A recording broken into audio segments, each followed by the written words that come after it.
O IFCE Campus Crateús tem a honra de apresentar E Tu Faz Letras, o programa que, por falta de verba para pagar um designer, fez a logo no Canva.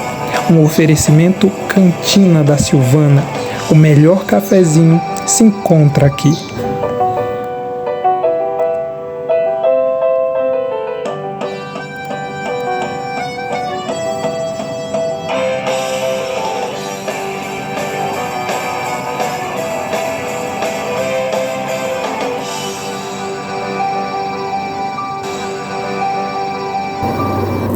Fala pessoal, hoje nós estamos recebendo aqui no nosso estúdio a Ana Beatriz. Muito obrigado por ter aceitado o nosso convite, né?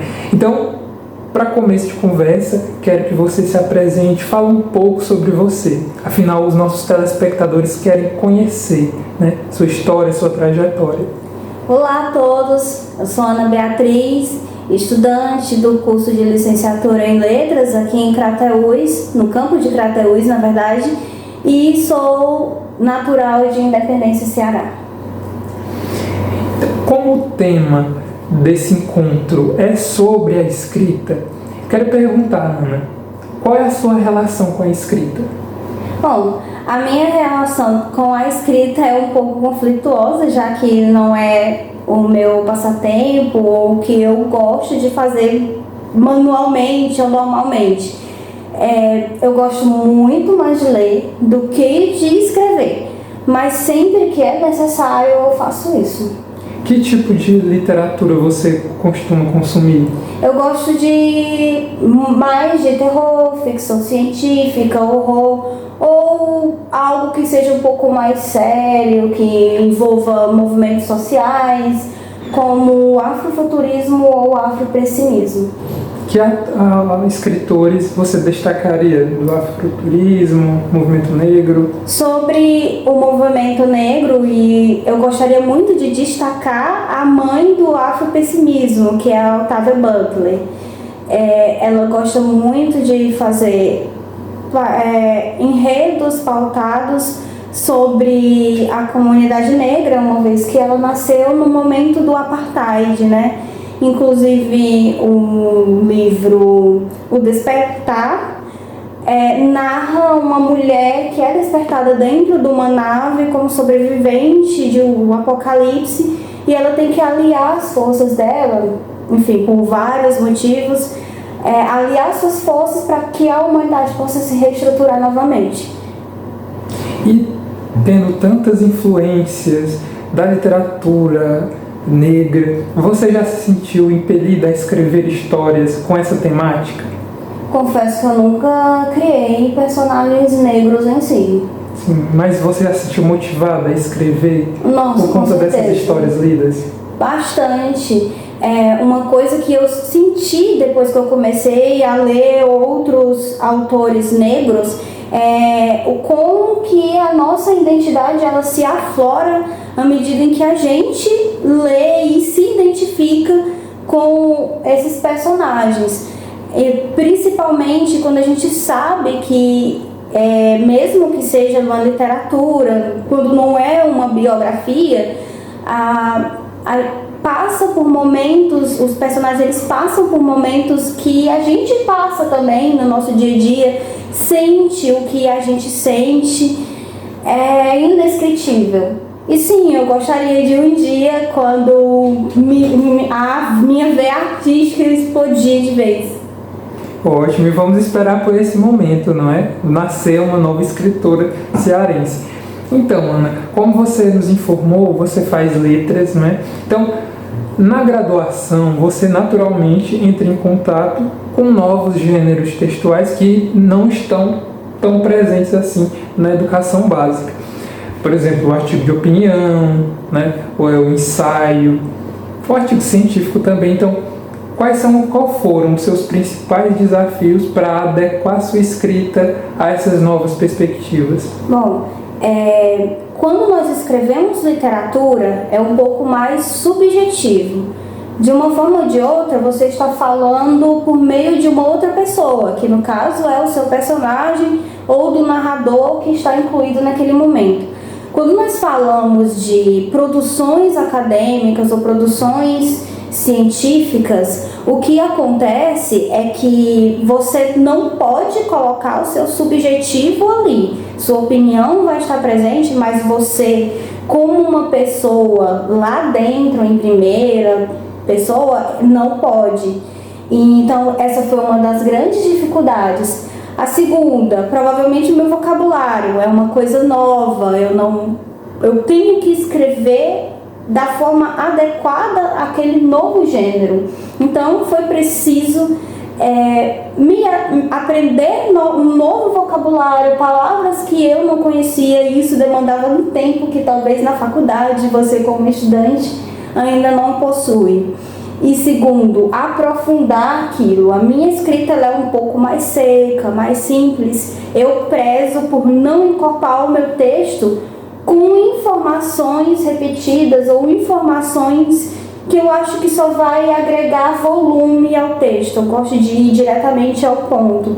E às vezes o gênero textual acadêmico, um artigo de opinião, exige que você escreva mais.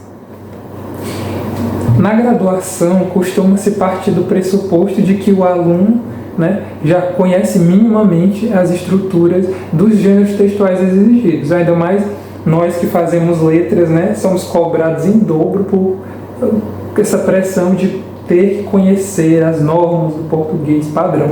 Então, como é que você, Bia, avalia a construção dessa escrita acadêmica aqui no universo acadêmico mesmo? Como é que você vê, como é que isso se dá nas práticas curriculares? Bom, aqui no campus em que eu estudo se dá da forma mais confortável possível.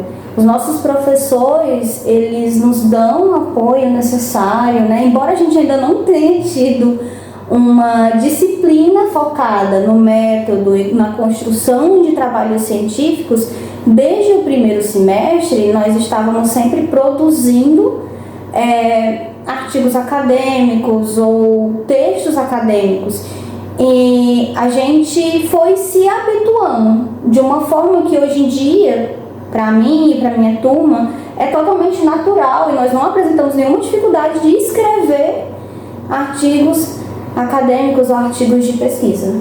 Ótimo. Então, como você está no 7º semestre, você já passou por alguns estágios, né? Então eu te pergunto, como é que foi dar aulas na educação básica? Quais foram as suas experiências, aquilo que mais te impactou?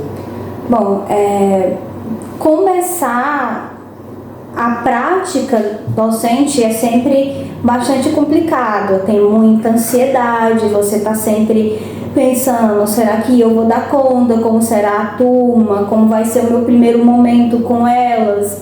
Mas eu posso dizer que eu tive boas experiências graças aos professores, tanto das escolas campo, como os professores orientadores de estágio, como os meus companheiros de estágio também foram ótimos, e isso tudo torna a experiência também mais leve. Tem toda a dificuldade, os estresses, as ansiedades que acompanham a profissão, mas a gente sempre sai ganhando. Isso. Agora, Bia, você já ministrou uma aula sobre produção textual, sobre escrita criativa, então eu quero perguntar como é que você ministrou essas aulas?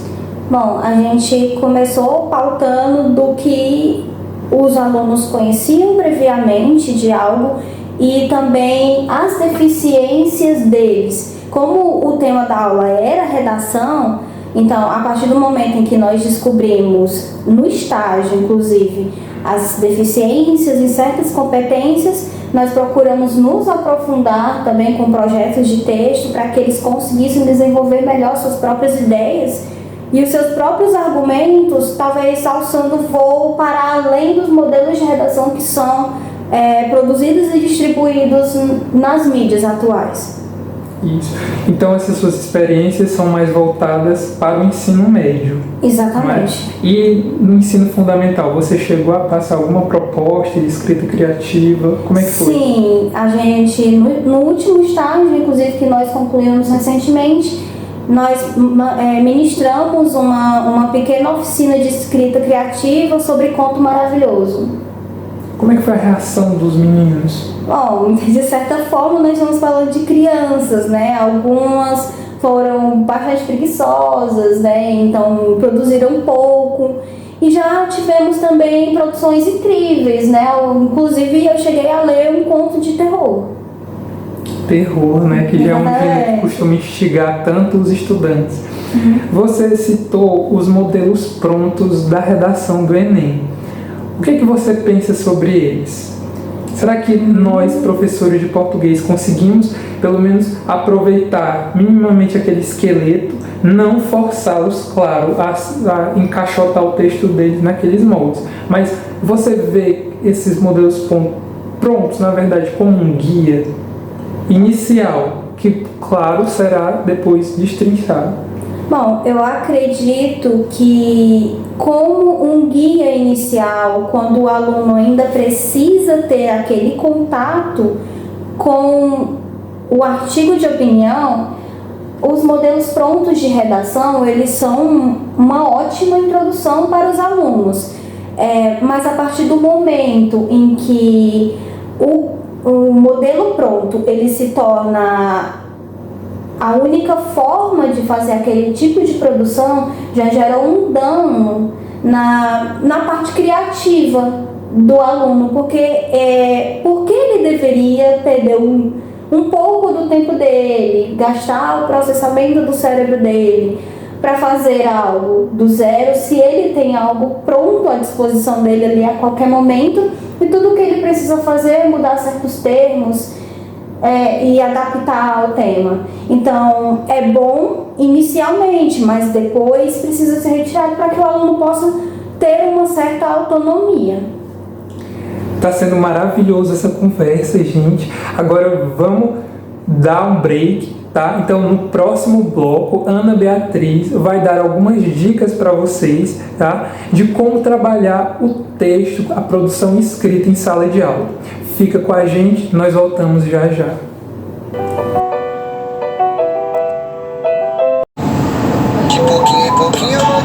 Olá meninas, vocês estão atrás de um look especial para uma festa, para trabalho ou qualquer outra coisa, qualquer outra ocasião. Eu tenho indicação super especial a vocês na loja Maria Bonita, situada na Rua Barão do Rio Branco, no centro de Crateús. Aguardamos vocês lá!